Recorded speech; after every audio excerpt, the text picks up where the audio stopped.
If anyone has never been there before and you want directions, just ask. We will give that to you. Tuesday, we have Grief Share with Diane, and that's from 6:30 to 8:30 here in the church. Thursday, we have Bible study, and that's at 7 o'clock, and that is also here in the church. And this past Thursday, we finished up studying prayer, and so we're switching it up and starting something new this coming Thursday. So if you want to find out what that is, you'll just have to stop on in. Thank you.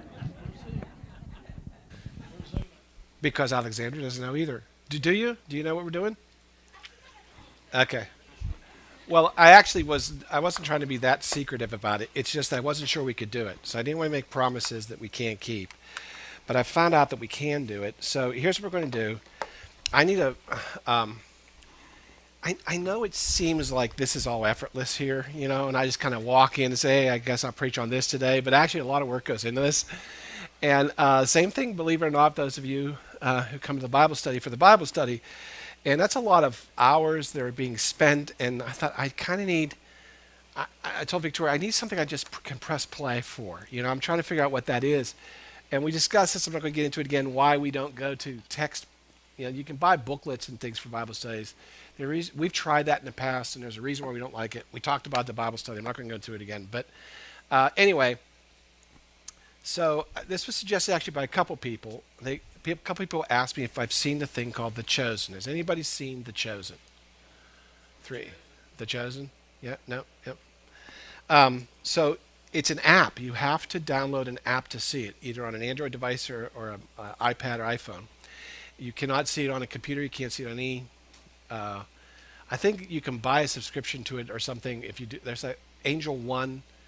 It's actually, this is interesting, guys. It's a subsidiary owned by Netflix. So Netflix owns Angel One, and Angel One is a subset of Netflix. And what happens if you subscribe to Netflix, if you subscribe to Angel One, I think that just brings you the Netflix subscription as well. But you can actually filter out things. You can filter out nudity, you can filter out bad language, and it just automatically does it in the stream. And so if you're like, I don't want to hear this kind of profanity, you can watch movies, but it'll just simply I blank it out, And same thing if there's scenes which have nudity or something, it'll just simply skip those scenes. And so you can have, and you can also filter out what movies you even have an opportunity to rent if you want to, but you're a parent controlling it for your kids. So that's what Angel One is, and it's actually owned by Netflix. On Angel One, as part of Angel One, is this thing called Chosen. It was a completely crowdsourced thing. Rick, I'm going to have to move, or you're going to have to move, because I keep seeing only one of your eyes. So just move over one, move over one, move over one. It's not even your good eye. It's like, okay, thanks. All right, so anyway, it was crowdsourced. So the whole thing was funded by people like you and me that just went on and funded it. They did the whole first season. You can go watch the first episode for free on YouTube. And there's a couple others they've dropped too, but anyway, so this whole thing was funded by that. It's basically a story of Jesus choosing each of the disciples. And I mean, I haven't seen it yet, so I guess maybe ask Pete and Sarah. They've seen it, and Rick's seen it. Yeah. So I've heard good things about it. I've heard very good things about it. I cry a lot of these things, but usually it's because they ruin the Bible. But hopefully that isn't this case this time. But so we're going to watch. They're about 30, it varies 30 to 40 minutes, and then we're. One's like 50. Okay. And after that, we're going to break it down. We're going to look at the Bible. We're going to see what it got right, what it got wrong. We're also going to look at the lessons behind it. So we're going to kind of do the whole thing. What I wasn't sure of is because it's an app, I wasn't sure if I could zoom it. I mean, I knew we could like pop up a screen and hook up my stuff to the screen and do it, but I didn't know if people could still participate with Zoom because it is tricky, right? There are actually technological ways of solving the problem. And I was deep down that path. I thought, okay, I need to buy this, I need to buy this, I need this. I can't wait to tell Victoria everything we need to buy. I'm always excited when I can buy new things. I need it, honey. I need it for Bible study. She can't say no to Bible study. What is she, a heathen? So, I'll be able to get all this stuff. And then I thought, well, I should probably check that there's some way I could get it. Well, they, unfortunately for me, they actually had this really cool thing called Pay It Forward, where you can go on and pay for, I think they count them as $1.50 a stream, pay for as many of them as you want, and that allows other people to watch them for free. And that's actually what they're using to fund season 2. And they're about 80% of the way to season 2 funding right I thought, okay, so we'll give money to them instead, and it'll be a lot cheaper actually than buying all the tech I was going to buy. Darn it! And so anyway, so we're going to do that, so I can stream it for Zoom, so you don't have to come in. But likewise, anybody can get it for free. If you have an iPad, you have an iPhone, or you have an Android phone, you just go download the app. It's called The Chosen, and you can watch all of them for free. You can get ahead of us, but we'll still have the discussion anyway. Anyway, so that's what we're going to do. We're going to do season 1 of the Chosen, and after that, when school starts, we'll start back into a different kind of a Bible study. So that's what we're going to do on that. Thursdays at 7 p.m.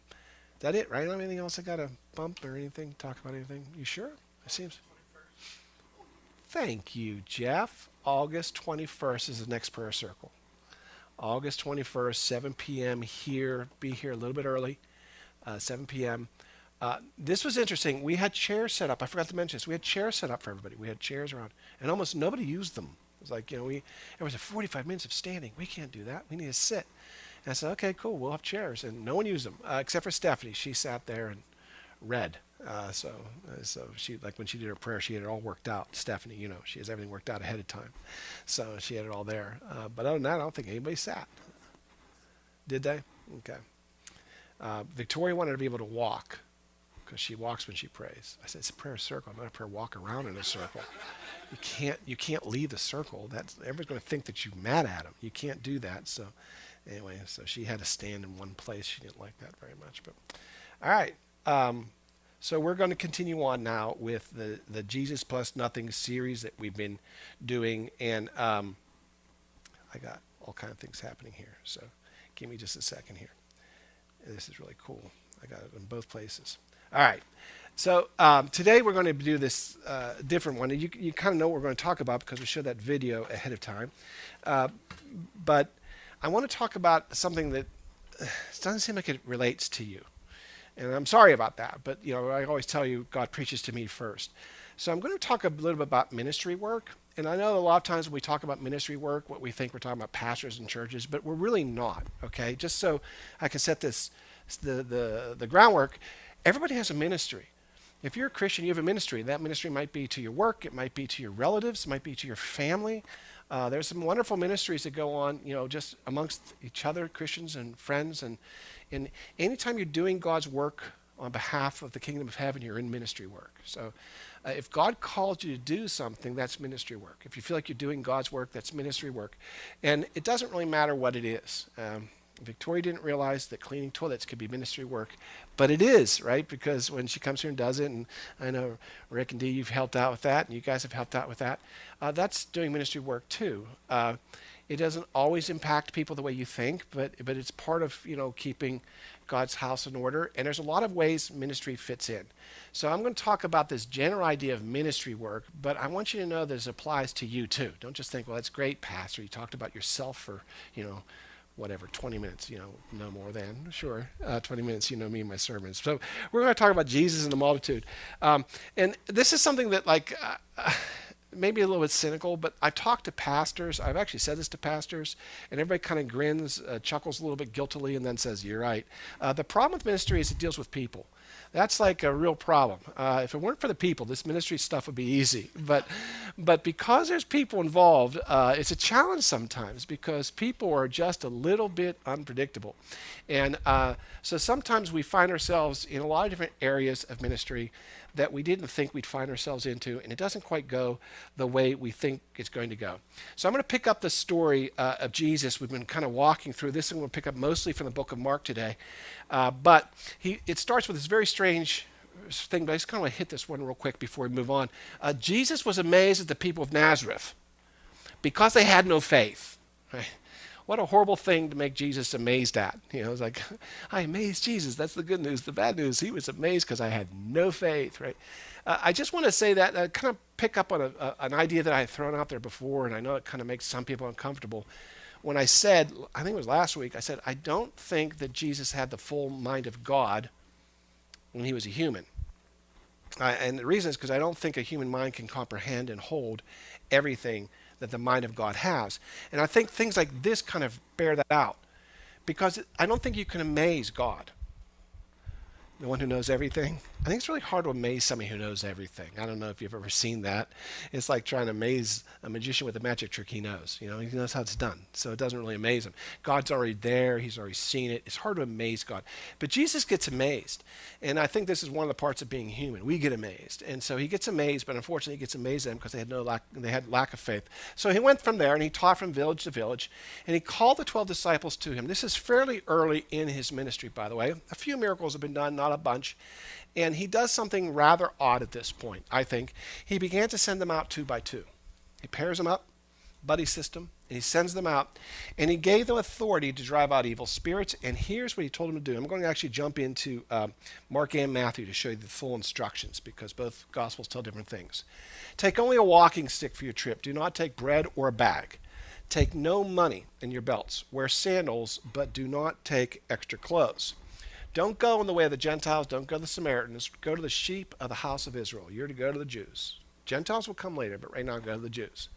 And as you go, preach and say the kingdom of heaven is at hand. Heal the sick, raise the dead, cleanse the lepers, cast out demons. That's quite a list of things to do, right? They've only been with him for a short period of time. And so here's what you do. It's like, you can imagine Jesus. Oh, he opened Spirit Chapel. Here's what I want you to do in Spirit Chapel.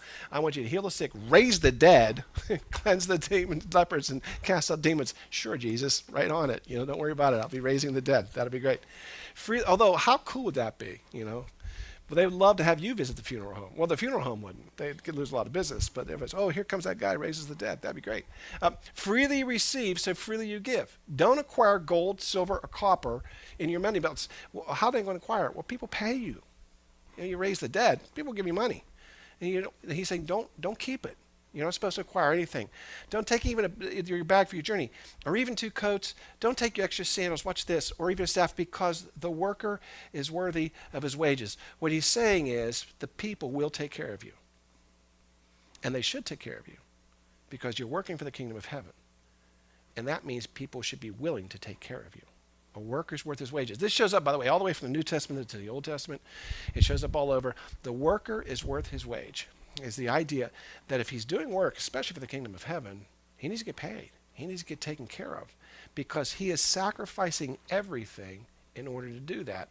And so that's appropriate. Paul talks about the same thing. So going on, he said, whatever city or village you enter into, inquire who is worthy in it. Like, do you have righteous people here? And then stay at their house until you leave that city. As you enter the house, give it your greeting. And this is actually an old, newer translation. The better translation is give it your peace. They'd walk in the house, say, peace be on this house. And if the peace returned to them, I mean, they would feel that the Spirit saying no, they were to leave that house and go somewhere else. Because a lot of times people think this person's good, but it's not. In other words, they wanted them to stay in a righteous home. Why? Because it was a blessing to have them, you see. And so they wanted them to stay in the righteous home of the people because the blessing would rest on that home. So while you're staying there, we want you to stay with righteous people. And that's their reward for being righteous, right? If the house is worthy, give it your blessing of peace. If it's not worthy, take back your blessing. You may not have my blessing. Whoever does not receive you or heed your words, don't listen to you. As you go out of that house or that city, shake the dust off your sandals. This means that, you know what? They didn't receive me, and I don't want to take any part of them with me. That's what that is. It's like I don't even want the dust or dander on my sandals, right? I'll take other dirt, but not that dirt. That's like the dirt's unworthy of me. Well, watch what he says. I tell you, it will be more tolerable for Sodom and Gomorrah in that day of judgment than that city. So that is basically by you refusing to bless them is the same thing as a curse. That whole city will be cursed because they rejected you. And they went out and they preached that people should turn away from their sins. They drove out many demons. They poured olive oil on many sick people, and they healed them. And this is fun. Right? This is like the fun part of Christianity. This is like, wow, this is awesome. We have been given the authority over everything. And they've seen Jesus do it, but it's different when you see Jesus do it. You say, well, that's Jesus. And it's Peter doing it, you know, and it's John, little John. By the way, the reason John's treated differently in the Gospels, people think he was probably about 15 years old. He was a kid. He was a teenager. That's why he's kind of the kid brother of everybody. And so John was, there, and he was casting out demons to this 15-year-old kid. Could you imagine? It's just terrific. He can't heal his own pimples, but he can cast out the demons and raise the dead. This is a lot of fun. And so they return, and when they return, it's really exciting to them. Now, before I get to this, I want to talk a little bit about why Jesus did this. And we don't know. The Bible doesn't tell us specifically why. But in the book of Mark, I'm skipping over a bunch of verses from what just happened to where I'm going to go to. Let me tell you what I'm skipping. Jesus' cousin is brutally murdered during this time. His cousin's a guy named John. We know him as John the Baptist. But he's actually murdered for a stupid reason. He's murdered because a stripper pleases a king. And the king, in a fit of whatever, plus drink, I'm sure, said, "What do you want? I'll give you anything." And instead of asking what most strippers would for, a new car or money, she goes running off to her mom, who's this bitter woman, and said, "What should I ask for?" And she goes, "Ask for the head of John the Baptist on a platter."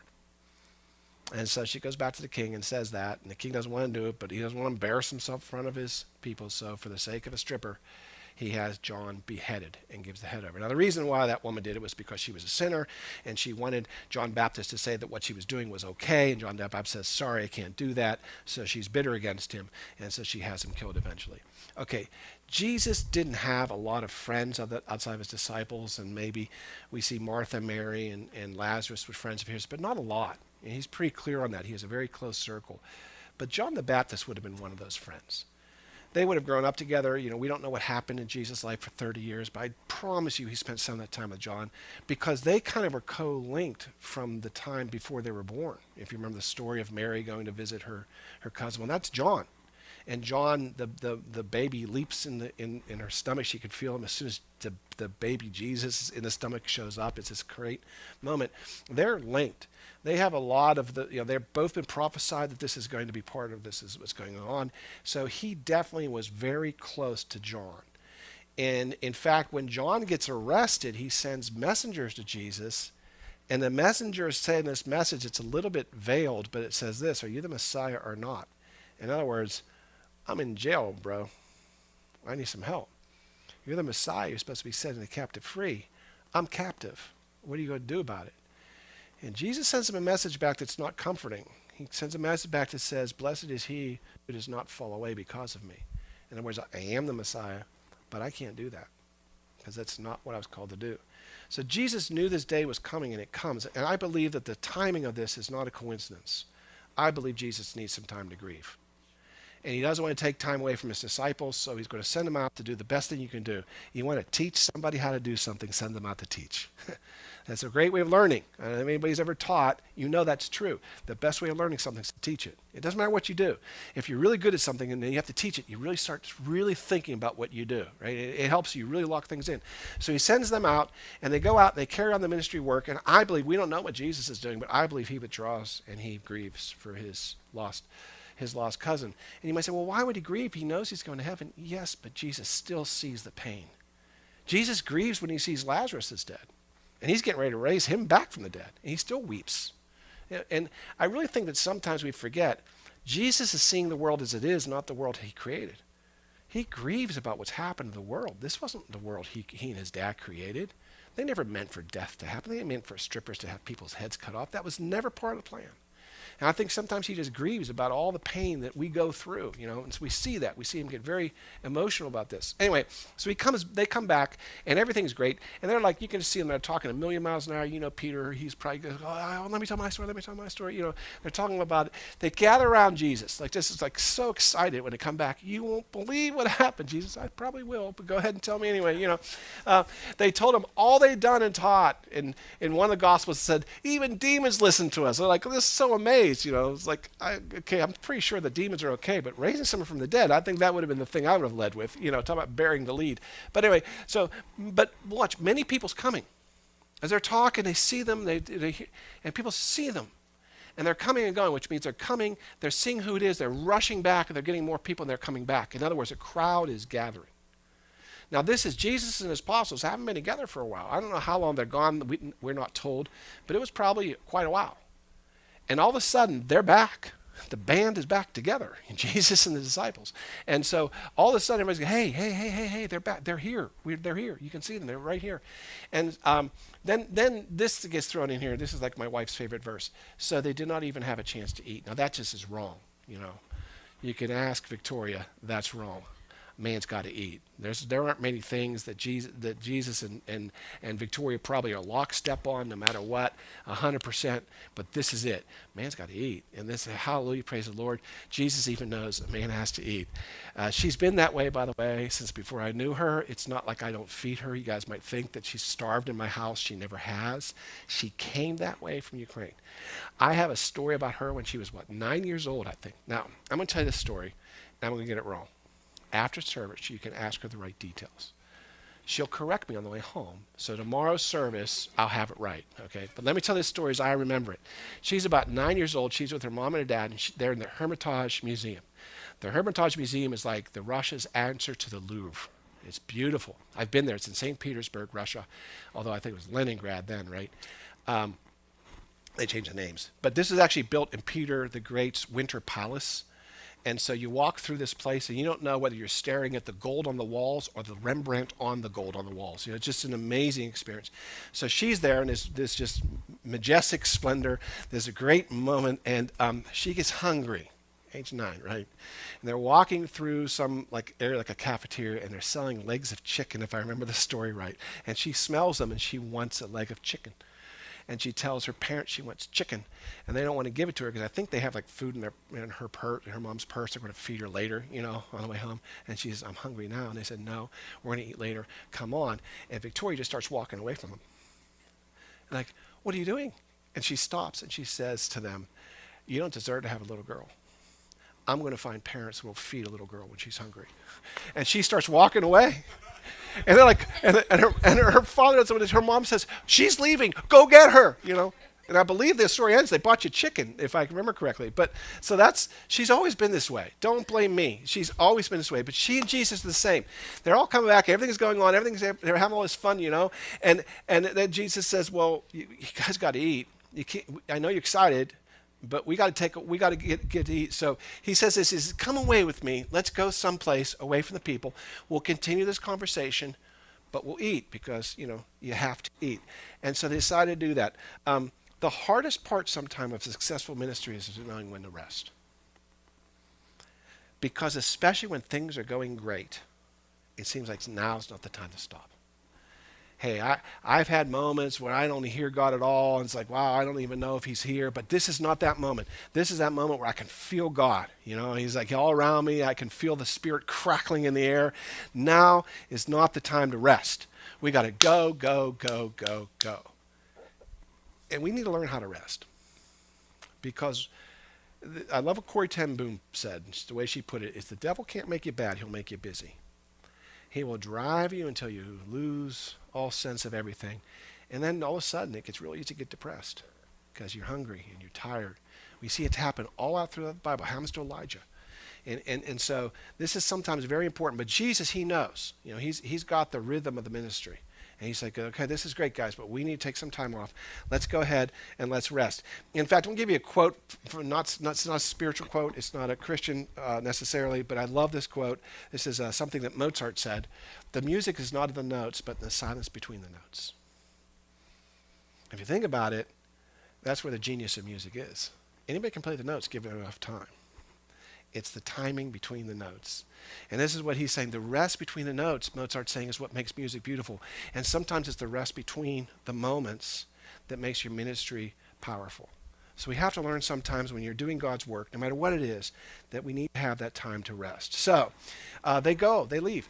They departed that to a deserted place in a boat by themselves. Okay, let's get in a boat. They can't follow us on a boat. They can't swim. We're going to go over to the other side, and there's a place we're going to go that no one's going to find us. We're going to head there, right?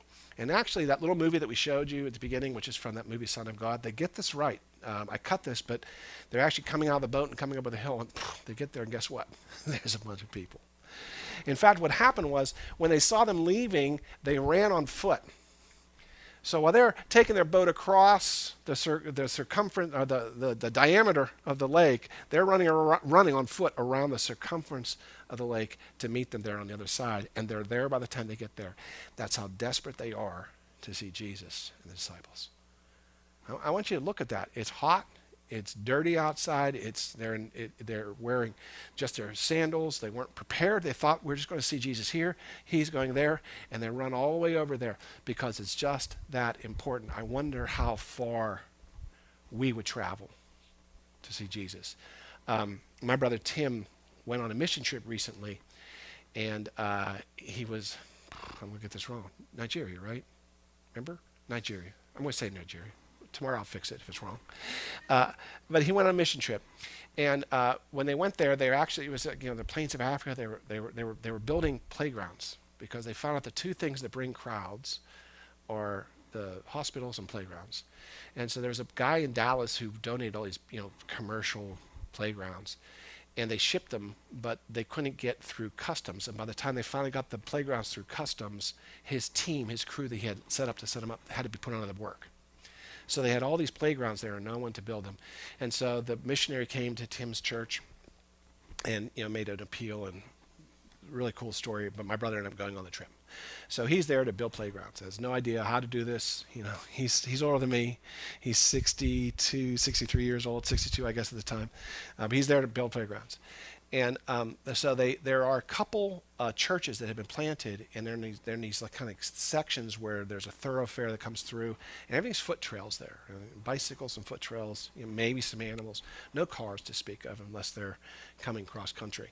And so they have this one, the biggest church they have, because it comes together at 3 of these foot trails, and that's where they built the church. And so they decided to put one of the ones there, and they had another one they built another place, and they decided to have the grand opening at this main church, right? So they all show up there. Well, the night before it rains, and when it rains there, it doesn't just rain. It's like these monsoon downpour things where there's mudslides and everything, to the point where they weren't sure that their Land Rovers were going to get through it. But they got to the church. It's about 9 o'clock, and the church service starts at 10. And they're all in the church. And Tim said when they walked in, they saw this big area out front, and it looked like there was supposed to be a garden in it, but they hadn't built it yet. It's like a kind of walled area, And there was some little water in it, but that was it. And I thought, well, that's someday they're going to build a garden there, I guess. And he goes in the church, and it's this round church built around, so you can see out all the windows, out all the roads that are coming up from every side. And so they're in there, and they're worshiping, and there's maybe 15, 20 people in church. In other words, a good night for Spirit Chapel. But for them, they had this church that would hold, I think, 1,200. And so it wasn't a very good night there, and so morning. And so 10 o'clock comes, and there's still hardly anybody there. And Tim's like, wow, and this is going to be really, and it's still raining outside a little bit. So I guess it just kept the people away. And 11 o'clock comes, and then we start seeing people coming. They're walking, right? And when they get to the front of the church, that big area that was a garden was actually just a receptacle for water.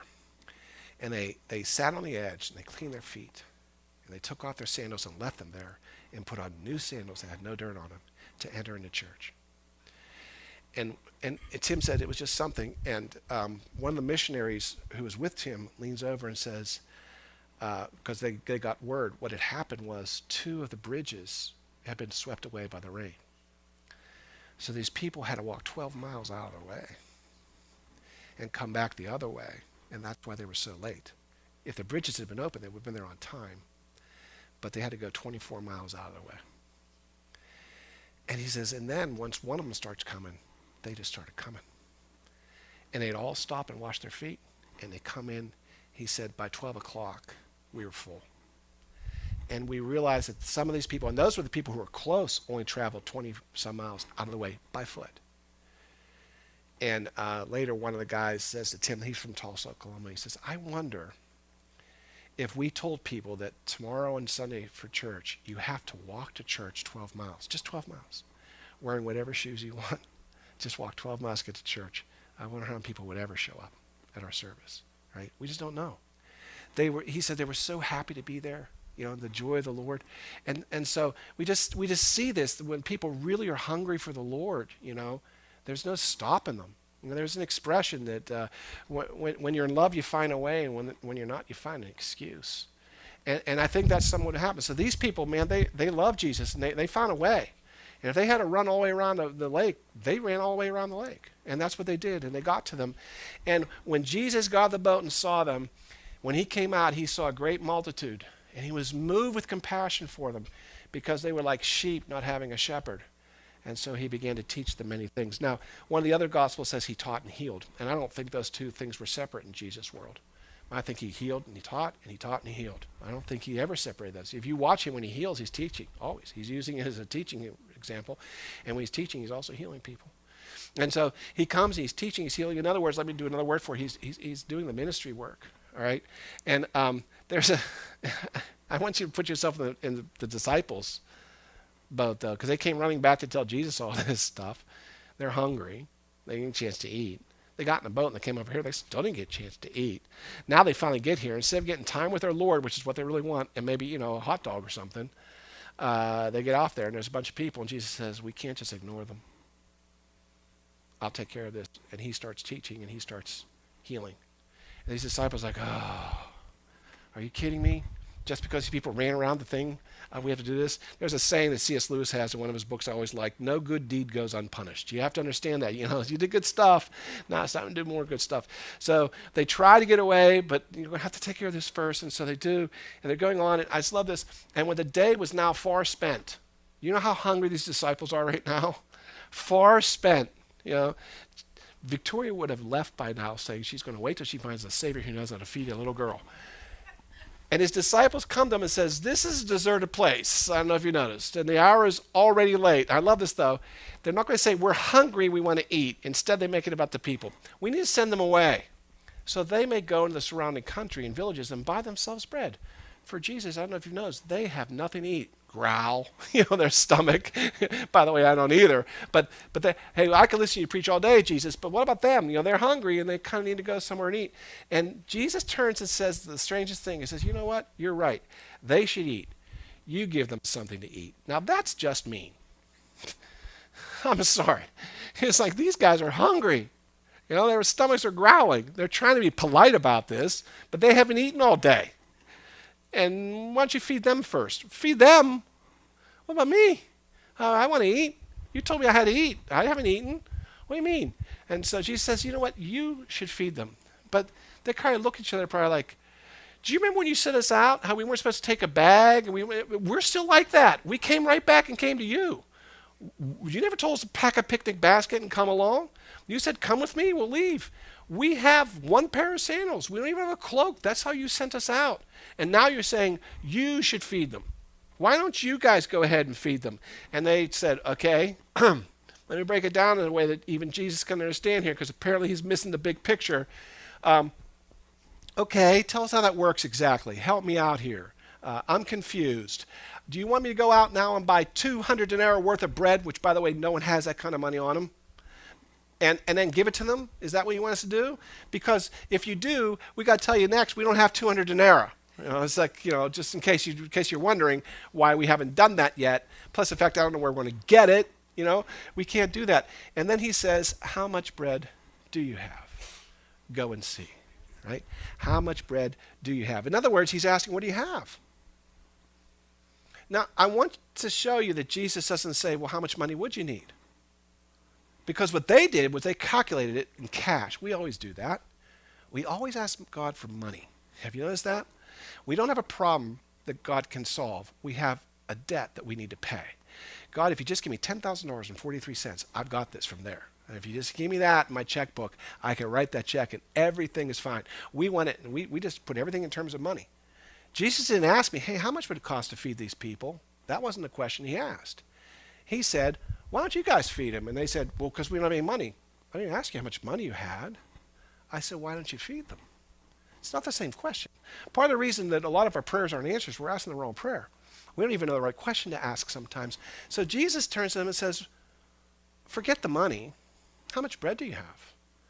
We all admit the problem is there's food, right? What we really need isn't money. What we really need is food. How much do you have?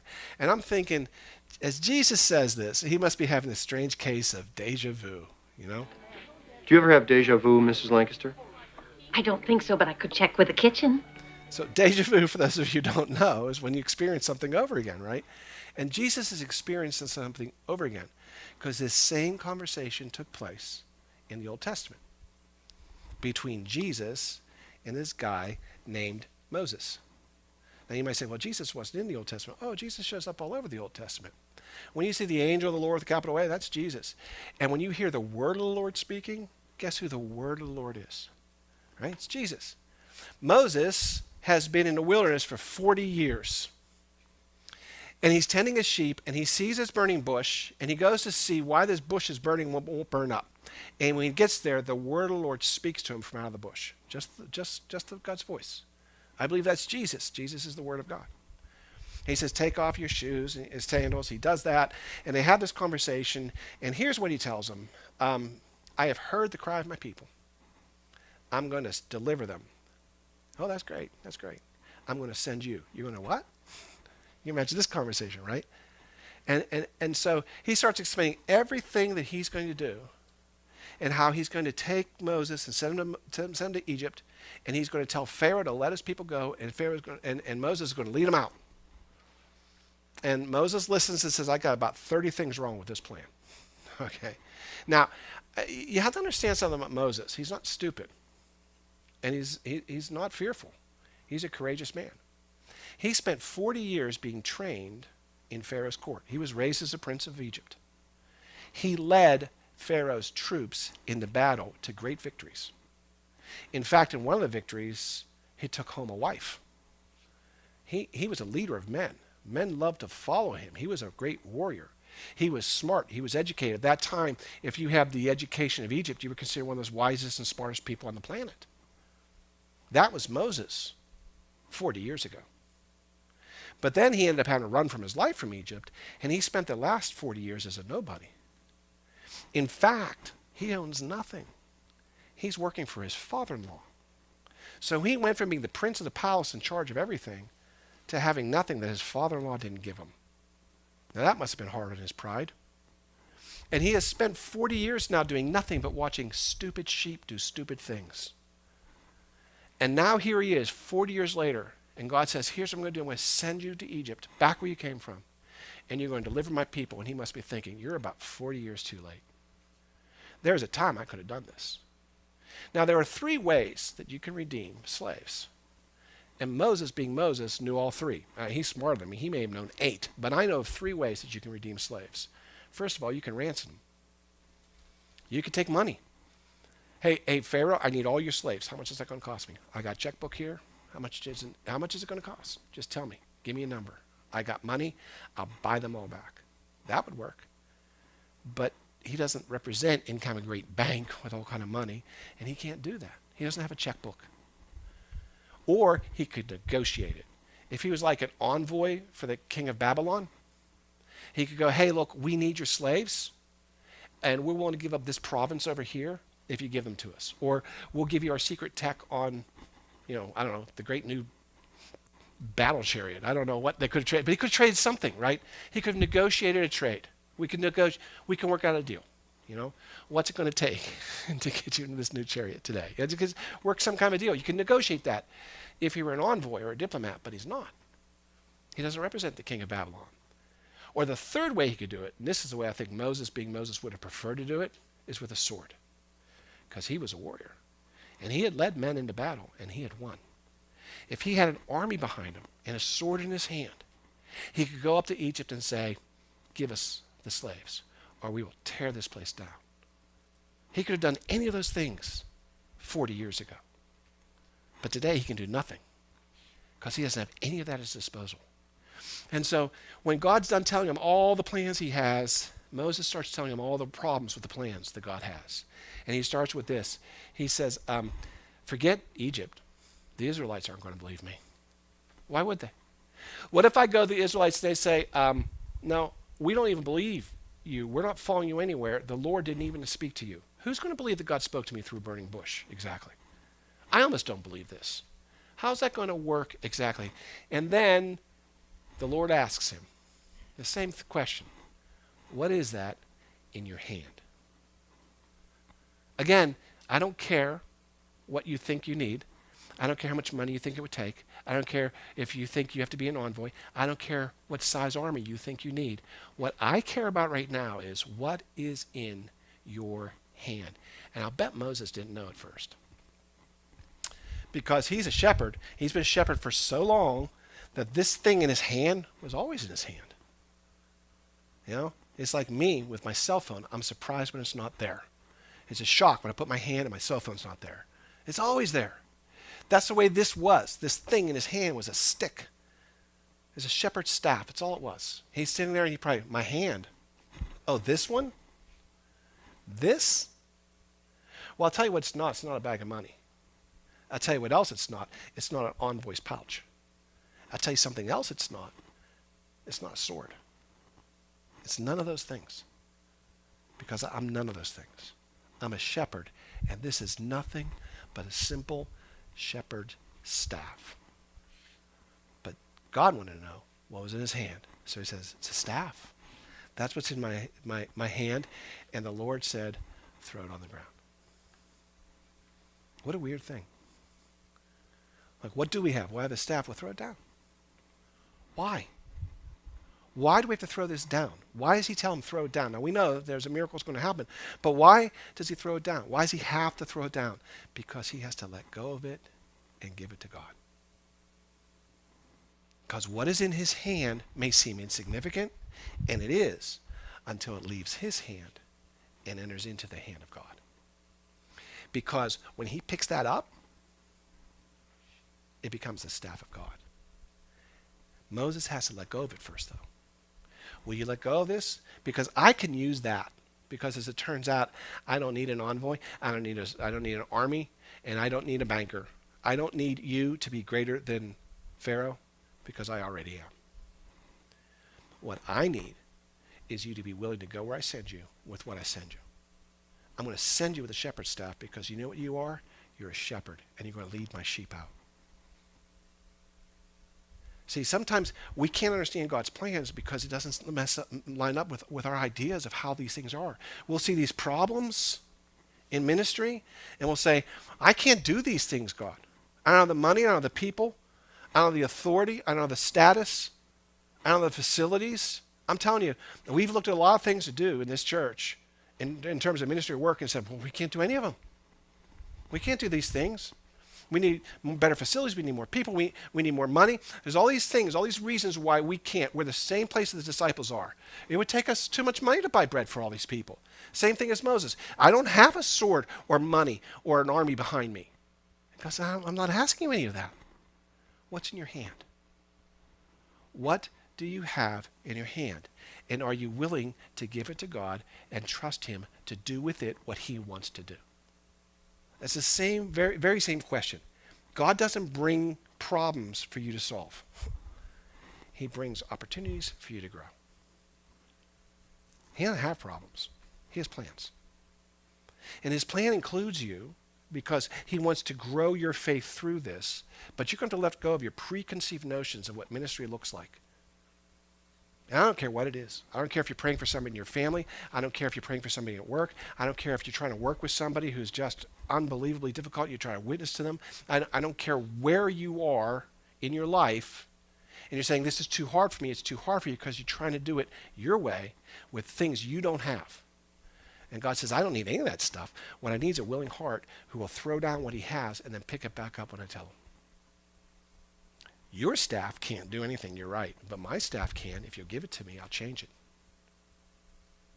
So that's what he says. Now, back to the apostles, it's basically the same thing. What guys, what do you have? What do you have in your hands? Well, they take inventory. They round it all up. Like a half-eaten Lunchable. That's what they have. They said, we have 5 loaves and 2 fish. He said, okay. He sends them all out, sets them down in groups on the green grass. They sit down in the ranks in hundreds and fifties. He breaks them all up, nice and organized, right? And when he had taken the 5 loaves and 2 fish, he looked to heaven, blessed and broke the loaves, and gave them to his disciples to set before them. And the 2 fish he divided among them all. How do you divide 2 fish among them all? The same way God does everything. Miracle. What was amazing to me is that he does this in such a way that I don't think the crowd ever knew. but his disciples know. They saw 5 loaves of bread. They saw 2 fish. He takes a basket. Okay, take this, put a fish in here, and we'll put a fish in here, and we'll put a fish in here, and wait, how many fish? You know, and another fish in here, and another fish in here. And they're like, what? What's going on? The disciples know, right? They pick up the baskets. They feel heavier as they're walking. Oh, these fish keep getting here. They know. No one else does. But what do? They feed the people first. Right? So they're going there, and there's miracles happening, and it's really just amazing. And they go on, and when they're all done, they eat. They all eat, by the way.